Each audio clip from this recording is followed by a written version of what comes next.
Fala pessoal, tudo bem com vocês? Nesse vídeo aqui a gente vai falar tudo o que precisamos saber a respeito da histologia da pele humana. E só lembrando, sua estrutura ela é composta de tecido epitelial, tecido conjuntivo e tecido adiposo. Então vamos lá. A pele, essa estrutura que reveste externamente o nosso organismo, ela chega até a compreender a 15% do peso corporal. A pele tem diversas funções, mas basicamente função de proteção, seja proteção de atrito, pressão por agentes externos, a entrada de substâncias químicas, também invasão de micro-organismos patógenos, também desidratação, ou seja, perda de água do nosso organismo, da nossa parte interna para o ambiente externo. Participa também do controle da manutenção da temperatura corporal e também ela recebe diversos estímulos do ambiente exterior para ser processada pelo nosso sistema nervoso. Em relação à composição, a pele é feita de 3 camadas: epiderme, derme e hipoderme. A epiderme é o tecido epitelial, que na embriologia ela é derivado da ectoderme. Já a derme ela é feita de tecido conjuntivo propriamente dito, da embriologia ela vem da mesoderme, e a hipoderme, dependendo do livro, ela é denominada de tela subcutânea, ela é a camada adiposa que fica abaixo da derme.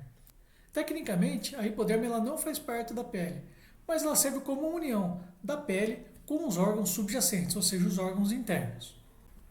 Dos diversos tipos de tecido epitelial que existem no nosso organismo, a epiderme é formada por um epitélio denominado estratificado, pavimentoso e queratinizado, ou seja, ele é feito de várias camadas celulares.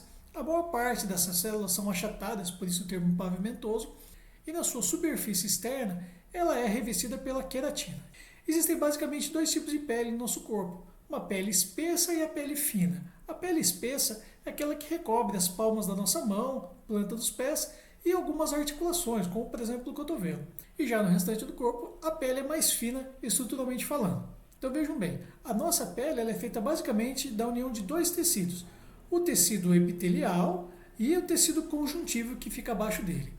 Entre o tecido epitelial e o tecido conjuntivo, nós temos um espaço denominado lâmina basal ou membrana basal, que é uma malha de proteínas que separa esses 2 tecidos. Então, nessa figura aqui, a gente vai tratar especificamente da epiderme. A epiderme, gente, ela é composta de 4 camadas. Uma camada mais interna, denominada camada germinativa ou basal, ela que está sobre a lâmina basal, que separa então epiderme e tecido conjuntivo. Acima dela nós temos a camada espinhosa, depois camada granulosa e por fim a mais externa é a camada córnea. A mais interna, então a camada basal ou germinativa, ela recebe esses 2 nomes justamente por estar na base da epiderme sobre a lâmina basal, e também a germinativa refere-se à composição celular dessa camada, que ela é feita basicamente de células-tronco. Essas células possuem formato alongado, ou seja, formato prismático. São células que, através de mitose, conseguem repor todo o nosso tecido epitelial. Acontece que nós perdemos células da nossa epiderme continuamente, seja por morte celular, principalmente dessas que estão na superfície, ou pela própria descamação que acontece continuamente. Já na camada superior, que é a camada espinhosa, ela é composta de células cúbicas, células cuboides, que possuem diversos prolongamentos que facilitam a ancoragem e fixação de toda essa rede de células. E essas células utilizam muitos desmossomos para manter toda a estrutura agregada e fixada, as suas células bem próximas umas das outras. Já na camada superior, que é a camada granulosa, ela é bastante importante porque nós vamos ter as células que produzem a queratina e outras proteínas como histidina e cistina que dão impermeabilidade à nossa epiderme.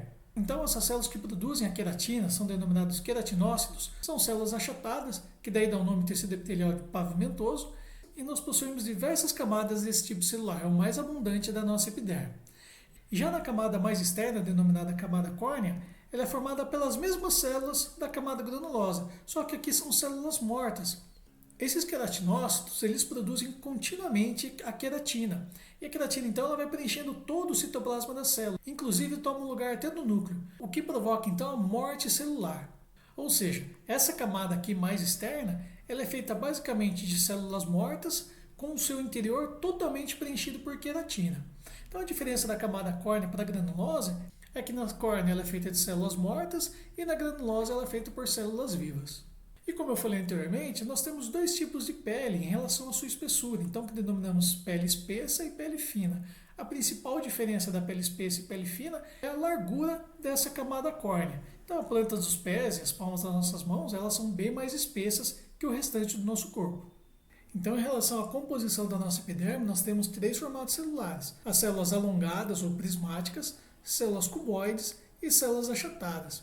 Nesse desenho aqui ele está de fora de proporção, mas em relação à extensão da epiderme, a maior parte é composta por células achatadas, o que é melhor representado nessa figura aqui de cima. Ela pega praticamente 80% da extensão.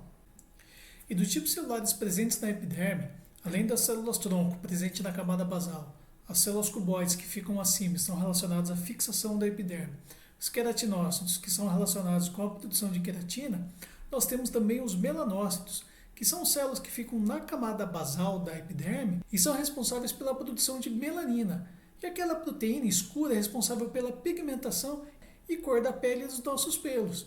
Essa melanina é uma proteína derivada do aminoácido tirosina, e a principal função dessa melanina é a proteção do nosso organismo contra os raios nocivos ultravioletas, os raios solares.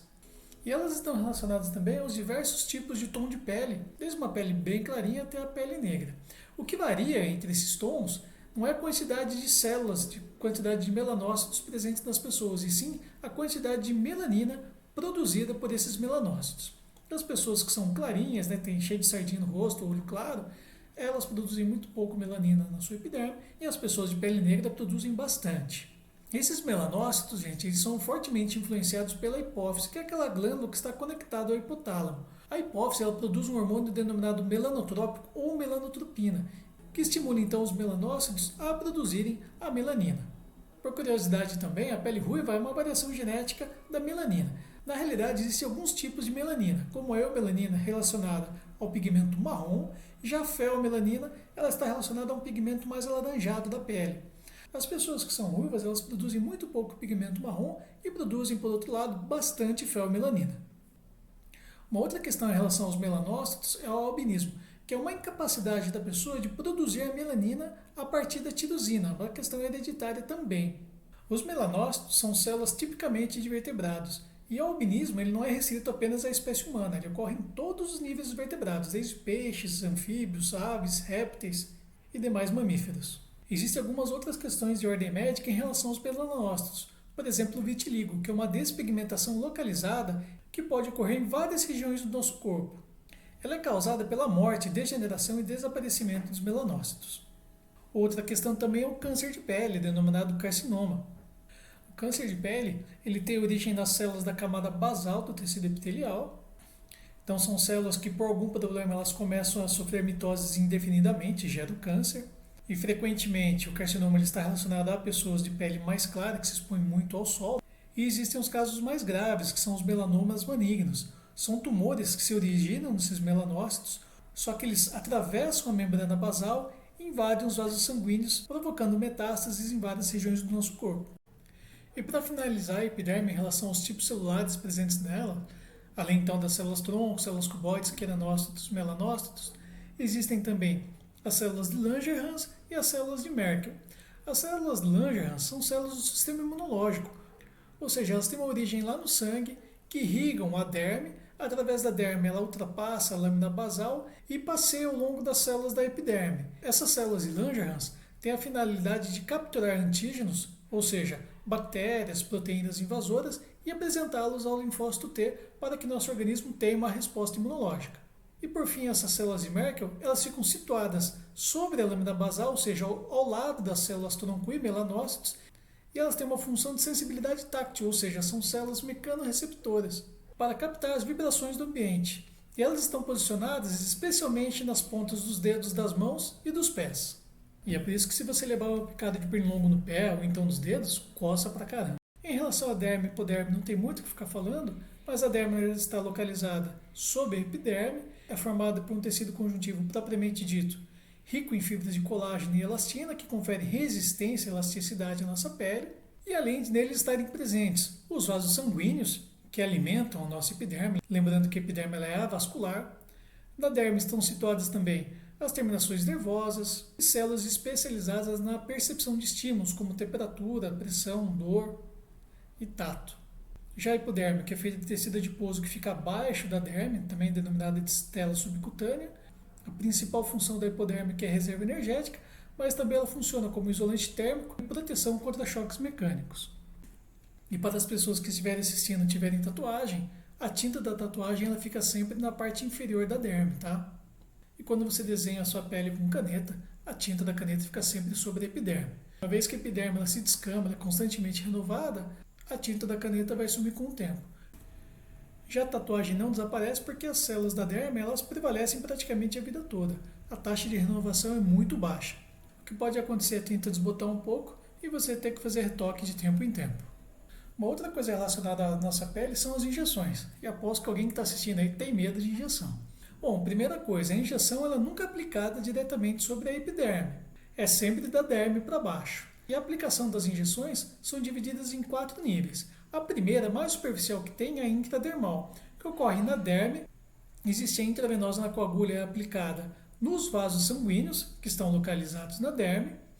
Mais inferior ainda, tem a aplicação subcutânea, que ocorre na camada adiposa, ou então na tela subcutânea, e a injeção mais interna, aquela denominada intramuscular, que é aplicada no músculo, que fica situado abaixo da nossa pele.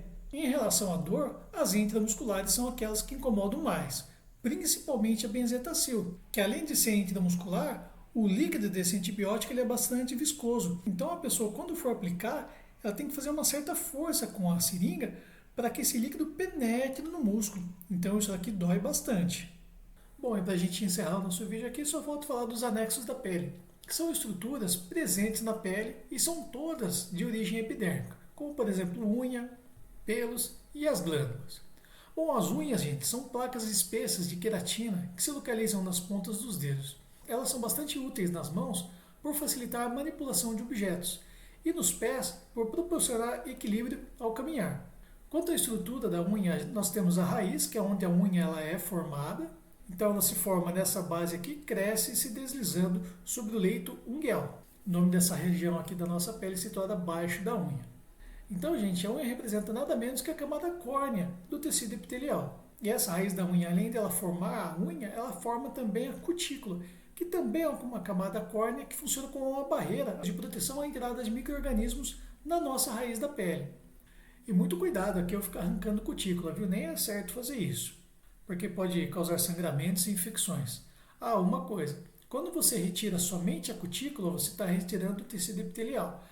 Se sangrou, é porque você atingiu a derme, lembrando que tecido epitelial é avascular.